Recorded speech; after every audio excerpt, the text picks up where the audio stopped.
Hi guys, today we are going to discuss what is conference call and how does it work.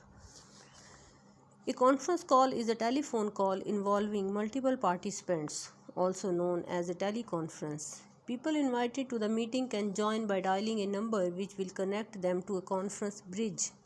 These conference bridges act as virtual rooms that allow several people to host or join meetings. Today it's more common to host conference calls online. But if you don't have internet access, it is also possible to do it through a landline. What do you need to start a teleconference? The most important things you need to participate in a conference call are the following: dial-in number, access code, and PIN code. You will need these numbers regardless of whether you are holding your meeting online or through a landline. There are a couple of providers offering conference services that don't require access or PIN codes, but most services have them for added security. Dial-in numbers. First of all, we are going to discuss dial-in numbers. A dial-in number is the telephone number that participants will need to dial to enter a conference call. These numbers are given to you by your service provider. You can also purchase a dedicated dial-in number, a code directly tied to your personal account. With a dedicated dial-in number, you won't have to share conference lines, so there is no need for you to make a reservation before hosting a meeting. This means you will be able to teleconference anytime. Toll versus toll-free numbers. Dial-in numbers are either toll or toll-free. Participants are charged with call fees if they use a toll dial-in number. On the other hand, the host shoulders the call fees if the dial-in number is toll-free. Local versus international numbers. Participants can join conference calls from anywhere in the world. If you are calling a local number, you only need the phone number itself and the access codes to enter the call.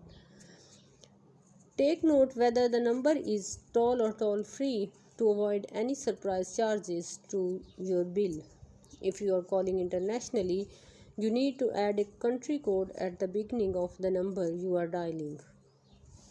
Each country has a unique code, so make sure you know the one you need for your meeting. Usually, the country code is given along with the dial-in number written in parentheses.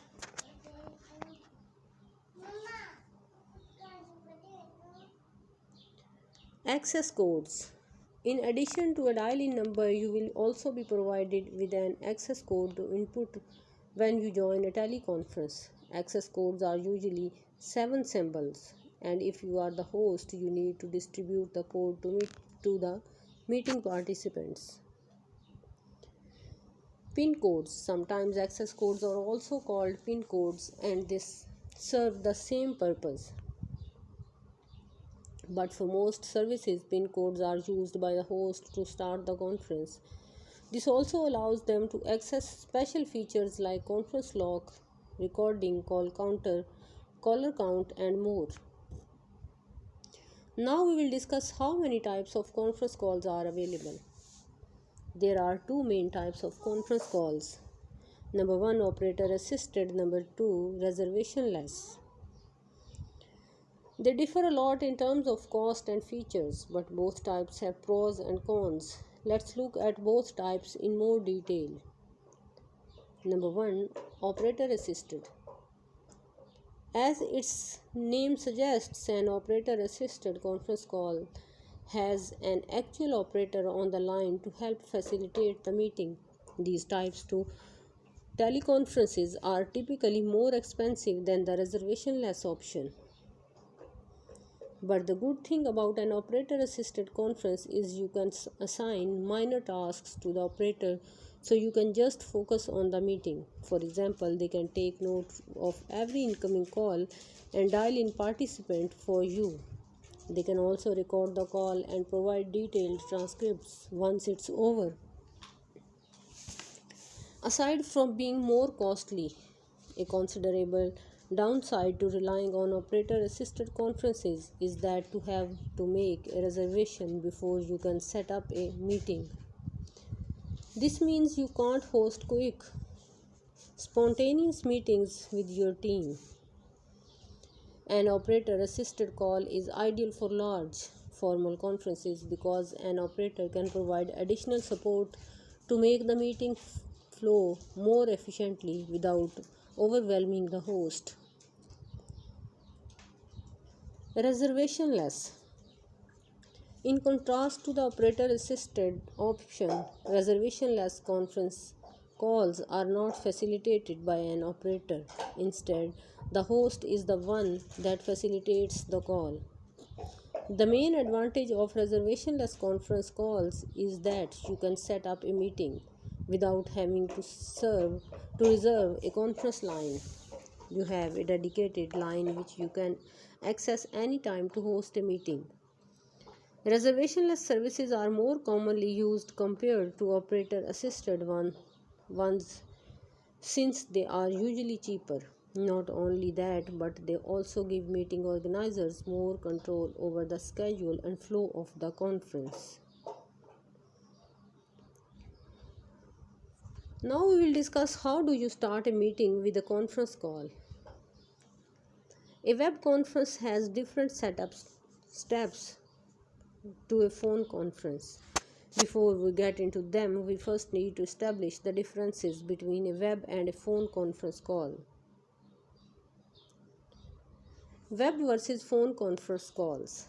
Traditionally, conference calls were done through a desk phone and conducted using a landline connection. This is still a viable option if you don't have stable internet connection. If you do have a good internet connection, you can connect it to your desktop and install a VoIP service instead. Web conference calls offer more features than a traditional phone conference, typically conducted through video supported devices like mobile phones, PCs, or tablets. When web conferencing has features like chat, screen share, webcams, and more. For both kinds of conference calls, you will need to sign up for an account with your chosen service provider to get your dial-in numbers and access codes. Once you have those, you can proceed with how to set up a conference call. Now we will discuss phone conference calls.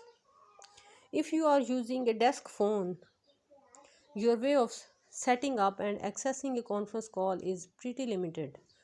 You will need to have the dial-in and access codes on hand when you set up because you will be inputting the information manually on your phone. Here are the basic steps to get started. Number 1, send the call invite.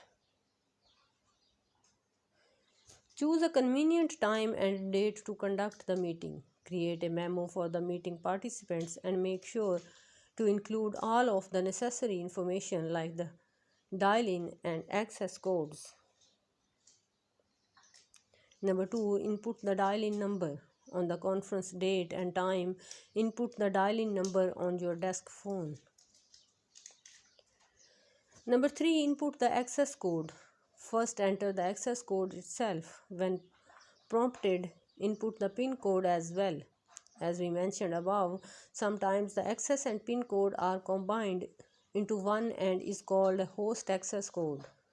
Take note of whether your provider does this. Number 4, wait for other participants to enter. Once you have entered the call, all that's left is to wait for the other people to join.